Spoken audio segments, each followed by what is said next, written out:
عام انتخابات میں کسی بھی سیاسی جماعت کو سادہ اکثریت نہ ملنے کی وجہ سے پولنگ کے 4 روز بعد بھی یہ نہیں پتہ لگ پا رہا کہ کون سی جماعت وفاق میں حکومت بنائے گی اور ملک کا اگلا وزیر اعظم کون ہوگا۔ تاہم اس دورانیے میں سیاسی جماعتوں بالخصوص پاکستان مسلم لیگ نون اور پاکستان پیپلز پارٹی نے سیاسی جوڑ توڑ کی کوششیں شروع کر دی ہیں، جبکہ پاکستان تحریک انصاف بھی اس موقع پر اتحاد بنانے سمیت دیگر آپشنز پر غور کر رہی ہے۔ تاہم سوال یہ پیدا ہوتا ہے کہ سیاسی جماعتیں کیا کر رہی ہیں اور ان کے پاس کس قسم کے آپشنز موجود ہیں، کون سی پارٹی کس پارٹی کے ساتھ مل سکتی ہے۔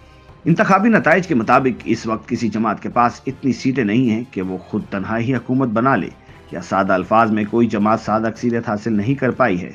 قومی اسمبلی میں تینوں جماعتوں نون لیگ، پی اور تحریک انصاف کے حمایت یافتہ آزاد امیدواروں کی حاصل کردہ نشستوں کو دیکھتے ہوئے کہا جا سکتا ہے کہ پارلیمان میں مطلوبہ عددی برتری حاصل کرنے کے لیے ان تین میں سے 2 جماعتوں کو مل کر چلنا ہوگا، کیونکہ وفاق میں حکومت بنانے کے لیے 169 سیٹیں درکار ہوں گی۔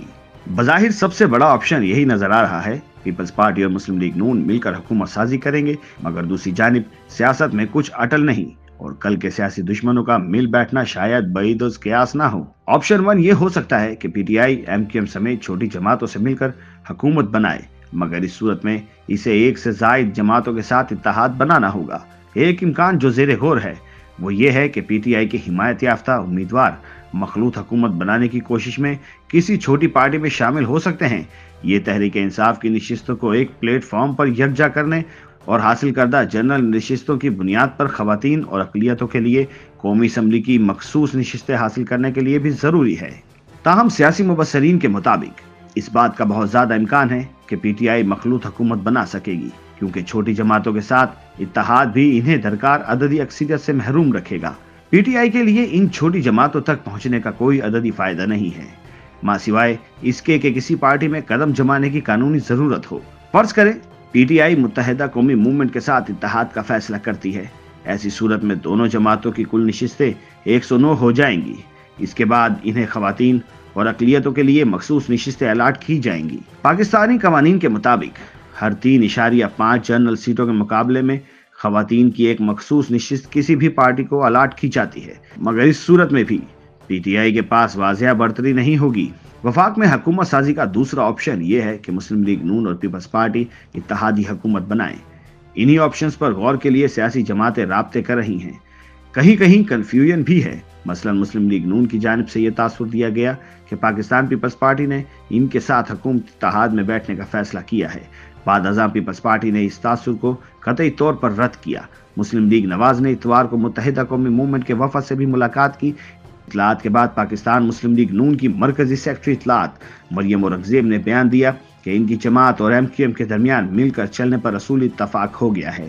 البتہ خالد مقبول صدیقی نے کہا کہ ابھی تک یہ فیصلہ نہیں ہوا کہ ان کی جماعت مسلم لیگ نواز کے ساتھ ہی بیٹھے گی۔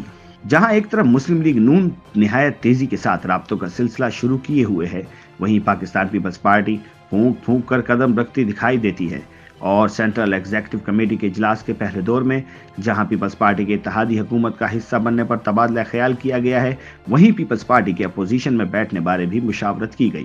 وفاق میں حکومت سازی کا تیسرا آپشن یہ ہے کہ تحریک انصاف اور پیپلز پارٹی مل کر حکومت تشکیل دیں۔ اس حوالے سے پیپلز پارٹی رہنما شیری رحمان کا کہنا ہے کہ پارٹی کے سی ای سی اجلاس میں فیصلہ کیا جائے گا کہ پیپلز پارٹی کے پاس سندھ اور وفاق میں حکومت بنانے کے لیے کیا کیا آپشنز موجود ہیں اور وہ کن جماعتوں کے ساتھ بیٹھ سکتی ہے۔ اس سوال پر کہ کیا وہ پی ٹی آئی کے ساتھ بھی بات چیت کو تیار ہیں، انہوں نے کہا کہ پاکستان پیپلز پارٹی کے دروازے تمام سیاسی افراد کے لیے کھلے ہیں۔ تاہم دوسری جانب اگر بات کی جائے پاکستان تحریک انصاف کی، تو وہ اپنے اس بیانیے سے پیچھے ہٹتے نظر نہیں آتے جس پر وہ 2018 کے انتخابات میں جیت سے پہلے قائم تھے۔ پی ٹی آئی قیادت کے مطابق وہ حکومت سازی کے لیے پیپلز پارٹی سے اتحاد کرنے پر اپوزیشن بینچوں پر بیٹھنے کو ترجیح دیں گے، لیکن وقت اور حالات بدلتے دیر نہیں لگتی۔ عمران خان کب یہ بیانیہ تبدیل کر دیں اس بارے میں فی الحال کچھ نہیں کہا جا سکتا، کیونکہ 2018 میں بھی انہوں نے ایم کیو ایم سمیت دیگر چھوٹی جماعتوں کے ساتھ مل کر مخلوط حکومت بنائی تھی۔ یہ الگ بات ہے کہ ایم کیو ایم نے تحریک عدم اعتماد کے وقت عمران خان کا ساتھ چھوڑ کر ان کے مخالفین کے کیمپ میں بیٹھنے کا فیصلہ کیا۔ اب پی ٹی آئی کے رہنما یہ کہتے سنائی دیتے ہیں کہ عمران خان نے پچھلی حکومت میں اتحادی جمع کرنے سے سبق سیکھ لیا ہے۔ عام انتخابات کے بعد حکومت سازی بارے چوتھا آپشن یہ ہے کہ تحریک انصاف حکومت سازی کا حصہ بننے کی بجائے اپوزیشن میں بیٹھنے کا اعلان کر دے۔